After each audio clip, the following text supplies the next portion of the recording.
My name is Katie Burton. I'm here today. I'm a SRNA at Westminster. We're going to be taking care of Mr. John Deere. He's a 55-year-old male. He's got a cabbage times 2 that's planned for today. The only real major history he's got is some CAD, hyperlipidemia, and atherosclerosis, but not any blood pressure medication, so that's great. I'm going to go into pre-op and meet him, introduce myself to him, and explain our plans for the day. So we're going to be doing a central line placement for him. So kind of the plan for that is that we're going to place it after he's asleep, so he'll be out, but we'll still use a little bit of Lido to ensure that it's numb. I'll explain to him the indications. The reason why we're getting it today is that we're going to be infusing some vasoactive medications that could be irritating to his smaller vessels, and then we obviously just want to monitor his CBP, and if we need to float a swan, we have the access to. I'll definitely explain the risks to him. We can have a risk of a pneumothorax just because we're poking down around kind of near the lungs. With any skin puncture, you can have a risk of infection. We have the risk of air embolism. We're going to have him in the slight Trendelenburg just to avoid that. We also have the risk of some cardiac arrhythmias. There's more risks, but I don't want to totally freak him out, so we'll go over the big ones with him. We already went over the indications and the benefits. We just need that extra access and to be closely monitoring him, and then we will use that post-op most likely. Some alternatives, I'm going to go with the right IJ today just because it's the easiest, clearest path right to the heart. I will also have the site of the right subclavian available, and then I'll also explain to him if for some reason we need a different access, we're going to have both femoral growing sites prepped and ready to go as well. I checked, he doesn't have any history of CVC syndrome. He doesn't have any bad coagulopathy, so no contraindications for him. We're also going to go over the art line that I'm going to place for him. The plan for that is we're going to plan to also go on this right radial side. To get that ready first, we're going to perform an Allen's test in pre-op. So, to perform our Allen's test, the point of it is we're just making sure that if we go into that radial artery, that we do have good collateral flow from the ulnar artery. So what I'm going to do is I'm going to put a pulse ox on his hand, just feel it, make sure it's nice, warm, and pink. I'm going to check my O2 sat probe and make sure that I have a nice waveform. Then I'm going to go ahead and occlude both sides, and I want to make sure that the waveform completely disappears. So I'm showing that I can occlude both of them. Now first I'm going to go ahead and take my hand off that radial artery and look at my waveform. I want to make sure that it comes back and it's nice and strong, and it looks to be good there. So next I'm going to occlude again. I'm going to make sure again that the waveform disappears. Then I'm going to take my hand off the ulnar artery, and I'm going to make sure that that waveform comes back. The whole time I'm doing this, I'm also checking his hand and the color and make sure that everything looks good. So we had a successful test. Everything looks good for when we want to place our art line later. Some of the risks with that art line is you do obviously have the potential for hemorrhage or hematoma. Those risks are a little bit lower. It's a fairly safe procedure, but we definitely need to have one so we can have close monitoring of his blood pressure. Those would be the benefits of having that real-time monitoring. Alternatives I can go over with him is we can obviously place other large bore IVs. We can use the EJ, we can use the legs, or we can also try to place an art line on that left arm. He has no contraindications, no skin infections.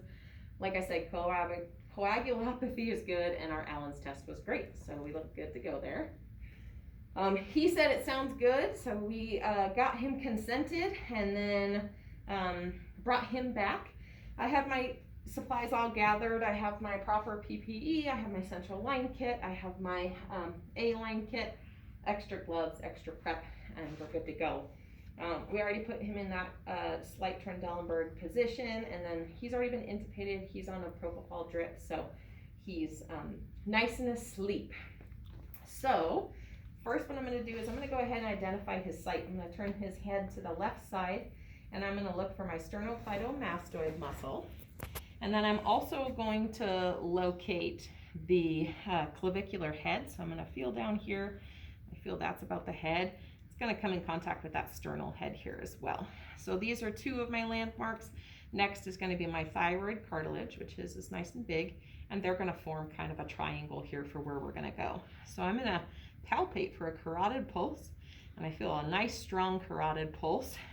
Your right IJ is gonna be lateral and a little bit more anterior from that carotid. So during the procedure, we'll make sure to hold on to that. But since we have a general idea of where we're gonna go, now it's time to begin. So I'm gonna go ahead and get this kit opened up. And obviously in real time, I'm gonna be doing all of this as sterilely and perfectly as possible.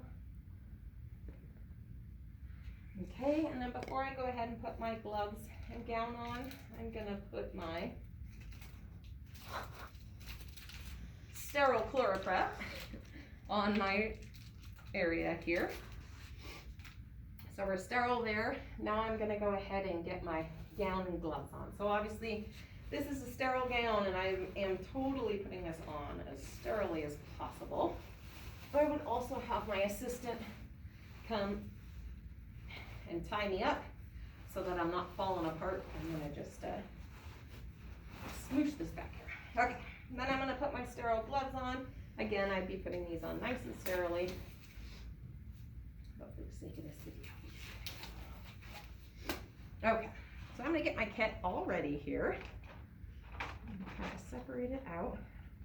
So first off, I'm gonna ask my assistant to go ahead and just put a little bit of saline in here so that we're ready to go. Okay, so now I'm gonna prep the patient. So I'm gonna start with that visual landmark I saw before. I'm gonna start in a circle, and then I'm gonna go ahead and circle outwards. We need to make sure that we're going up the neck, and then we go all the way down to the nipple line, just in case we need to use that subclavian site later and we want to reduce any infection up higher. So we're all nice and clean. Now we're going to go ahead and drape the patient. So I'm going to say right here is our site. That looks good.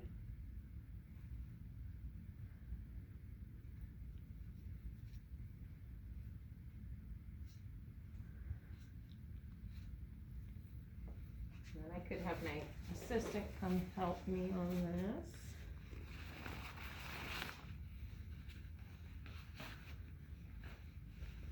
Okay.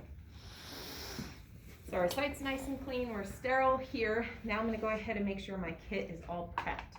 So first I'm going to connect and get my lidocaine all ready. So we're using 0.5% lidocaine. You only need about 2-3 mils. You're just going to use it to numb up the site. So I'd use a filter needle and get that all ready. So I'm going to pretend that this is ready to go for me right here. Then I'm going to connect all my other needles.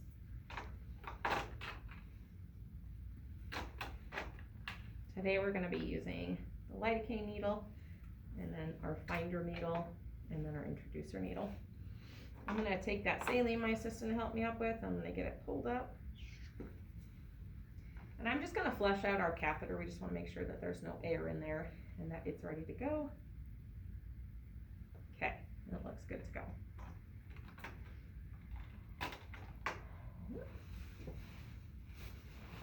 Okay.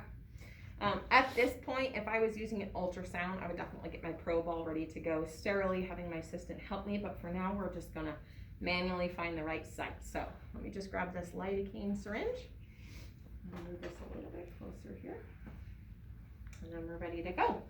So I'm going to locate that artery again, and just give a second, make sure that I can feel it. Okay, and I got pulsatile, and then now I'm going to go ahead and just numb up the site next to it. Inserting just a little bit under the skin, just getting that site all numbed up and good to go. Okay. All right, so our lidocaine's all in. I can let go for a second, let that kick in, but he's asleep, so no problem. Okay, I got that carotid artery. Now I'm going to come in with my finder needle, This is gonna be the gray needle, and we're gonna insert at a 45 to 30 degree angle at the ipsilateral nipple. While we're inserting, I'm gonna be slowly aspirating just so I can see that I get blood. So, make sure my bevel's up. Okay. 1, 2, 3. Okay. Yep. And I have gotten blood, so it looks like I'm in the right spot. So now with this needle in place, I have two options. I can either hold the needle and grab my introducer, or I can go ahead and just take a mental picture of where that's at and then take the needle out. I like to just hold it right here and grab my introducer needle. Okay, so with my introducer needle, it's a slightly larger needle for the catheter. We're in the same spot, and we're just gonna go right above where we were before, bevel up, and we're gonna be aspirating as we go in. Okay, and we have to be right in the right spot. So I'm gonna, while I'm in there, let go of this. Watch that carotid still. Make sure that I'm still getting blood back. This mannequin's a little trickier than real life. Okay, I look to be getting blood back, and I look to be good to go. So what I'm gonna do now is I'm gonna grab my guide wire, and then I'm going to release that syringe and insert my guide wire.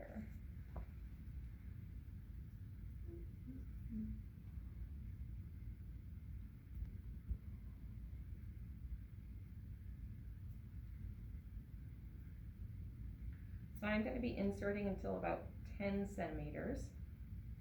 This one doesn't have a marking, but that seems about good right there.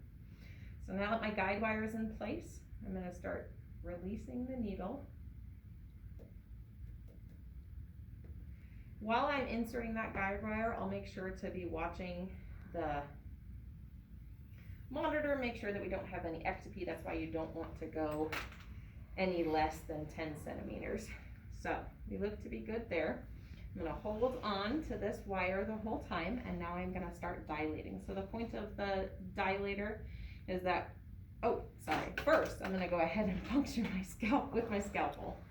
So the scalpel is just gonna help open up that skin a little bit more so that we're in the right spot. Okay, so now I'm gonna go ahead and introduce this dilator over this guide wire. All right.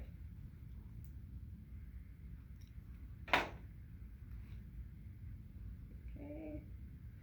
So we're only going to be going in about a centimeter or two. That's about until the gray starts. And the purpose is that we're just trying to make sure that there's a little opening in the skin. Okay. And that looks good to go. So holding on to this guide wire again. I'm going to go ahead and take that dilator off.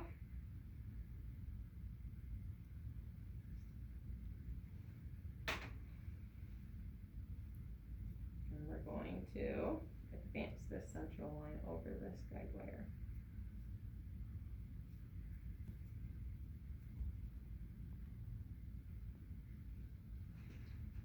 So with this as well, I'm going to be inserting it only about 10 centimeters. And while I'm doing that, I'm watching my monitor, watching for any kind of ectopy or any kind of issues we have. Because it's a plastic model, we have some resistance, but that wouldn't happen in normal life. I'm going to take this guide wire out once I get to about my 10 centimeters. And I'm going to go ahead and attach my syringe. And I'm going to aspirate and make sure that I have a great free flow of blood. I'm getting a ton of blood back, so I'm going to go ahead and push that in. And then I'm going to grab up a little bit of saline. I'm going to go ahead and push that in. You can also use heparinized heparin, but we're just going to do saline for this purpose. Now I'm going to go ahead and just cap this off. Okay, so at this point I can suture this line in place, or I can also just kind of wrap it and put it with a secure dressing just to make sure that it doesn't move at all. I'll make sure to go get a chest x-ray, just to make sure we don't have any pneumothorax. I need to make sure that it's in the right place before we start using it, and that we are clear to use it. I'm gonna make sure to watch my vital signs. Obviously check their comfort level. They're asleep, but we'll watch that every 5 minutes, and then chart my procedure. So while I'm still sterile, I'm gonna go down and start doing my art line placement. So we already went over the risks, benefits. We already got our consent. He's already sedated. Before we started for the day, I got my pressure bag ready, and then I got my saline and the pressure tubing and transducer, and everything's all ready to go there. I've already done my Allen's test. So I'm gonna real quickly take off these gloves, because they're probably a little dirty from doing that. Put them in the trash there. I'm gonna get a new set of sterile gloves on. Sterile. All right, we're gonna come down here. Okay, so before I put these gloves on, I'm just gonna go ahead and feel this radial artery again. Make sure that we're still doing good. We already did our Allen's test. I'm gonna position the wrist. The best way possible is to have their wrist flexed and up. I could even have somebody hold it for me, or I can tape it down. So we're gonna pretend this is my nicely positioned wrist all ready to go. So I'm gonna get my sterile gloves on here, and while I'm doing that, I'm gonna have my helper give me some more prep and my 8-line kit.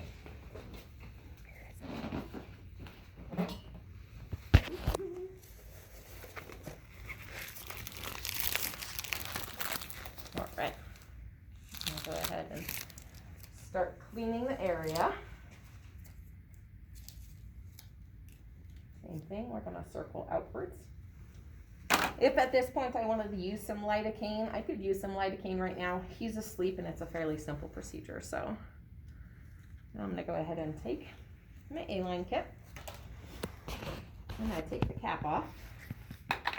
So we're gonna hold this like a pencil, and we wanna make sure that our bevel is up. So we're gonna come in, it's about the same angle, about a 45-degree angle. So you wanna come up about 2 inches from the crease in the wrist so that they have some room. You're gonna brace, and then you're gonna go 1, 2, 3 in. You're gonna be watching for a flash. As soon as I get a flash, I'm gonna go ahead and drop this down and advance a little bit more.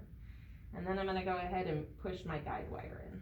So my guide wire isn't meeting any resistance. It looks good to go. I'm not having any problems there.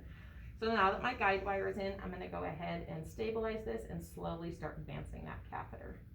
It'd go in easier if it wasn't fake skin.